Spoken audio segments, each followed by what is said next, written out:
Welcome to our channel kitchen இந்த டார். இப்போ நம்ம என்ன பார்க்க போகிறோம்னா நவராத்திரி ஸ்பெஷல் பார்க்க போகிறோம். ஏன்னா நவராத்திரி ஆரம்பிச்சிட்டா எல்லார் வீட்லேயும் கொலு வைக்க ஆரம்பிச்சிருவாங்க.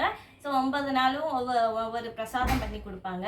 முதல் 3 நாள் வந்து நம்ம என்னென்னா துர்க்கை அம்மனை வழிபடுவோம். ஸோ அவங்களுக்கு ரொம்ப ரொம்ப பிடிச்ச லெமன் சாதம் அது எப்படி பண்ணுறதுன்னு பார்க்கலாமா?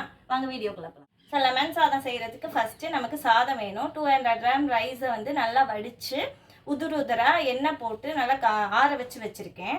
அதுக்கு தேவையான 1.5 லெமன், அதாவது மீடியம் சைஸ் லெமனை ஜூஸாக புழிஞ்சு அதில் உள்ள கொட்டையெல்லாம் எடுத்து வச்சுருக்கேன். அதுக்கப்புறம் பார்த்திங்கன்னா இதில் 3 காஞ்ச மிளகாவும் 2 குச்சி கருவேப்பிலையும் போட்டிருக்கேன்.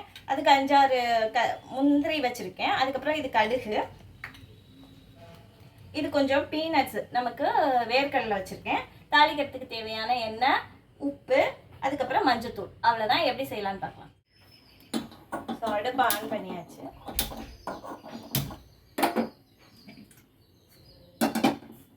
வடைச்சட்டி ப்ளேஸ் பண்ணியாச்சு. ஸோ ஓரளவுக்கு மீடியம் ஃப்ளேம்லேயே வச்சுட்டேன்.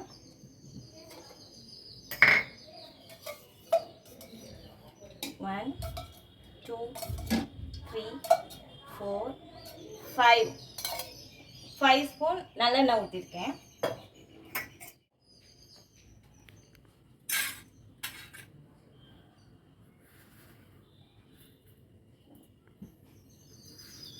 எண்ணெய் காய ஆரம்பிச்சிருச்சு. கடுகு போட்டுக்கிறேன். ஒரு 1/4 டீஸ்பூன் அளவுக்கு. கடுகு உங்களுக்கு நிறையா பிடிக்கும்னா நிறையா போட்டுக்கோங்க. எனக்கு பிடிக்கும், அதனால இன்னும் கொஞ்சம் போட்டுக்கிறேன்.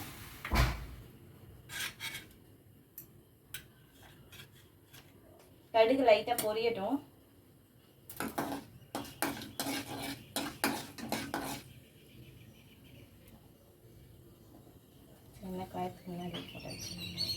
கொத்தமல்லி போட்டேன்ல, அது நான் கொஞ்சமாக போட்டேன்னு சொன்னேன். அது ஒருத்தவங்க சொன்னாங்க ஒரு வேர் அளவுக்கு, ஒரு குச்சி அளவுக்கு அந்த மாதிரி சொல்லுங்கள், அப்போனா எங்களுக்கு ரொம்ப புரியும் அப்படின்னு சொன்னாங்க. ஸோ நீங்கள் ஒரு சும்மா லைட்டாக வாசத்துக்கு தூரதாக இருந்தால் ஒரு வேரில் கொஞ்சமாக எடுத்து அதை தூங்க போதும். ஃப்ளேம் கம்மி பண்ணிட்டேன். நான் இப்போ வந்து காஞ்ச மிளகாயும் கருவேப்பிலையும் போட்டுக்கிறேன். ஜஸ்ட்டு ஒரு டீஸ்பூன் அளவுக்கு வேர்க்கடலை போட்டுக்கிறேன். நம்ம 200 கிராம்ஸ் தான் போடுறோம் ரைஸு. ஸோ அதுக்காக 4-5 முந்திரி போட்டுக்கிறேன். லைட்டாக வதக்கிட்டு நான் வந்து வீட்டில் நார்மலாக நான் செய்கிறதா இருந்தால் இதில் வந்து பூண்டை வந்து நல்லா பொடியாக சாப் பண்ணி அதை போடுவேன். அது நல்லா இருக்கும். அந்த புளிப்போடு சேர்ந்து அந்த பூண்டு நல்லா கொஞ்சம் லைட்டாக ப்ரௌனிஷாக ஆனோடனே போட்டோன்னா. ஸோ இது நிவேத்தியம் பண்ணுறதுக்கு அது நம்ம பண்ணக்கூடாது, பூண்டு சேர்க்க மாட்டாங்க. ஸோ அதனால் நான் அது போடல. உங்களுக்கு நான் ஆல்ரெடி சொல்லியிருக்கேன், உங்களுக்கு கலர் நல்லா வரணும் அப்படின்னா எண்ணெயில் வந்து மஞ்சத்தூளோ மிளகாப்பொடியோ சேர்த்திங்கன்னா அந்த கலர் நல்லா கொடுக்கும். ஆனால் கருகிடக்கூடாது.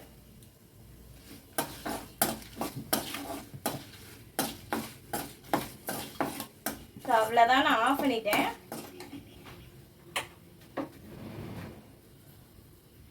லைட்டாக பெருங்காயம் தூவிக்கிறேன்.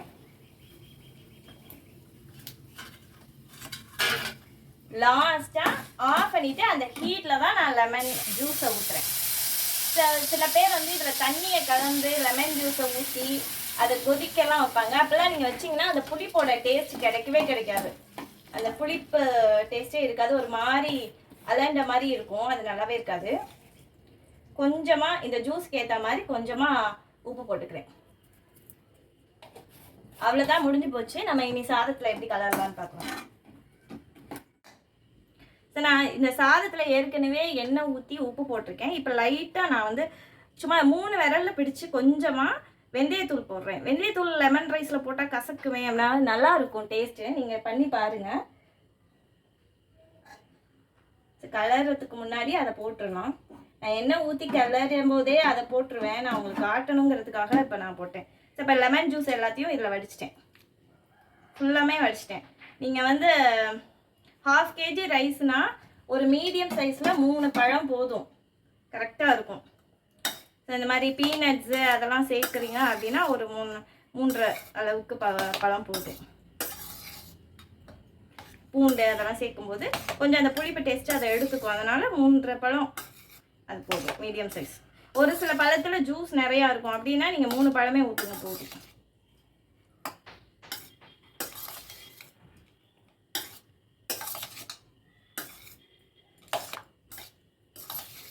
நல்லா கிளறி விட்டுக்கலாம்.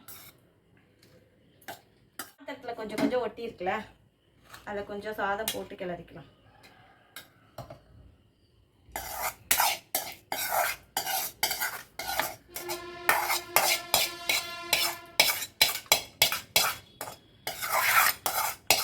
நான் எல்லாமே கையில் எடுத்து தான் போடுவேன். நமக்கு டச் அண்ட் ஃபீலில் தான் நமக்கு அளவு தெரியும். நான் ஸ்பூன் இல்லைன்னா நீங்கள் தொட்டு தொட்டு பார்க்கணும், அவ்வளோதான். கையில் எடுத்து போடும்போது எனக்கு தெரியும் அந்த அளவு, 1 ஸ்பூன் அளவுக்கா 2 ஸ்பூன் அளவுக்கான்னு. நான் எல்லாமே மிளகாப்பொடி மல்லிப்பொடி அது மாதிரி உள்ள ஐட்டம் மட்டும்தான் ஸ்பூனில் போடுவேன்.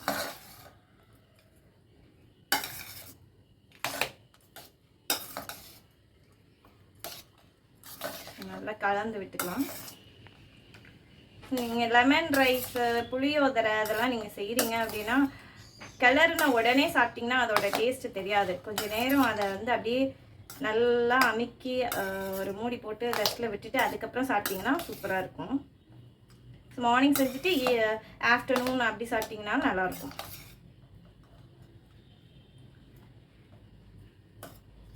ஸோ அவ்வளோதான். இப்படி ஈவன் பண்ணி இப்படியே அமுத்தி ஒரு தட்டு போட்டு மூடிடலாம். நம்ம சாப்பிடும் போது எடுத்தோம்னா சூப்பராக இருக்கும். எப்படி இருக்குன்னு பார்க்கலாமா?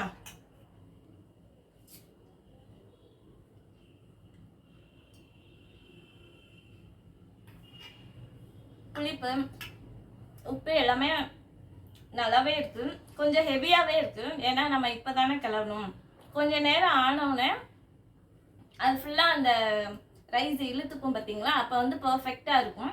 ஸோ நீங்களும் செஞ்சு பாருங்கள். இதே மெத்தடில் நீங்கள் செஞ்சீங்கன்னா அந்த வெந்தயம் போட்டிருக்கோம் இல்லையா, அதுவும் சேர்ந்து செம்ம டேஸ்ட்டாக இருக்கும். நீங்கள் ஒன்ஸ் செஞ்சு பார்த்துட்டு எப்படி இருக்குன்னு கமெண்ட் சொல்லுங்கள். நான் செஞ்சுருக்கிறது கரெக்டாக கலரி இருக்கேனா, கலர்லாம் பர்ஃபெக்டாக பண்ணியிருக்கேனா நீங்கள் பார்த்து சொல்லுங்கள். ஸோ எனக்கு கலர் எவ்வளோ பிரைட்டாக இருக்கா டல்லாக இருக்கான்னு எனக்கு தெரியாது. நீங்கள் பார்த்துட்டு கமெண்ட் பாக்ஸில் கமெண்ட் பண்ணுங்கள். அண்ட் நம்ம சேனலை சப்ஸ்கிரைப் பண்ண மறக்காதீங்க. நிறைய ஷேர் பண்ணி கொடுங்க. நிறைய சப்போர்ட்டிவ் கொடுத்துருக்கீங்க நீங்கள் வெந்தய கஞ்சி வீடியோவுக்கு.